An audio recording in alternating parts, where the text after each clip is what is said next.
బ్రహ్మానందం గారికి, డైరెక్టర్ గారికి, ఏఎం రత్నం గారికి, ప్రొడ్యూసర్ గారికి, ఇంకా పెద్దలందరూ, అనంత శ్రీరామ్ గారు, మా ఘటికాచలం గారు, హీరో గారు, అందరికీ, అనూప్ గారికి నమస్కారం అండి. నేను ఇంకా టీజర్ కనుక నా స్పీచ్ కూడా టీజర్లో ఉండాలి తప్ప సినిమాలో ఉండకూడదని ప్రయత్నిస్తున్నాను.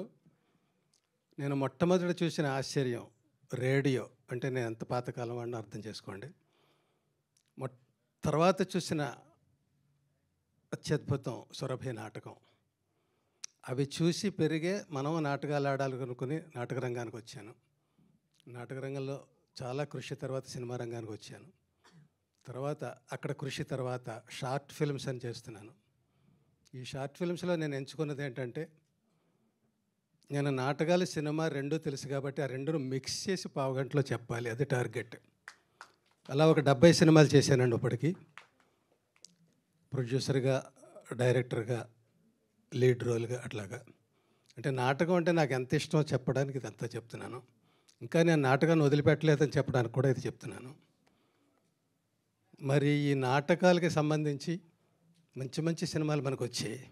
కృష్ణం వందే జగద్గురు, రంగమార్తాండ, ఇవాల్టి ఇది. ఏది దేనికదే చూస్తుంటే గ్రెడేషన్ అట్లా మన ఆశ్చర్యపరుస్తూ ఉంటుంది. ఈ టీజరే ఆ చివరి నుంచి చివరికి ఎలా చూడాల్సి వచ్చింది ఐమాక్స్లో లాగా. సినిమా కూడా ఇంతకు చాలా బాగుంటుందని ఆశిస్తున్నానండి. నాటకం ఎప్పటికీ నాటకమే. అమ్మ లాంటిది నాటకం. మనం ఎంత ఎత్తేదిగినా పెద్ద ఉమ్మడి కుటుంబంలో పిల్లలు ఉండొచ్చు, అమెరికా వెళ్ళొచ్చు, కలకత్తా వెళ్ళొచ్చు, యూరప్ వెళ్ళొచ్చు, ఎక్కడికైనా వెళ్ళొచ్చు. కానీ వాళ్ళందరూ కలిసినప్పుడు ఆ ఇంట్లో ఒక పెద్దమ్మ ఉంటుంది, ఒక నాయనమ్మ. ఆమె నాటకం. తల్లిని మర్చిపోకూడదనేదే నాటకం. నాటకంలోంచి పుట్టిన అనేక రూపాలే ఇవాల్టి కళారూపాలు.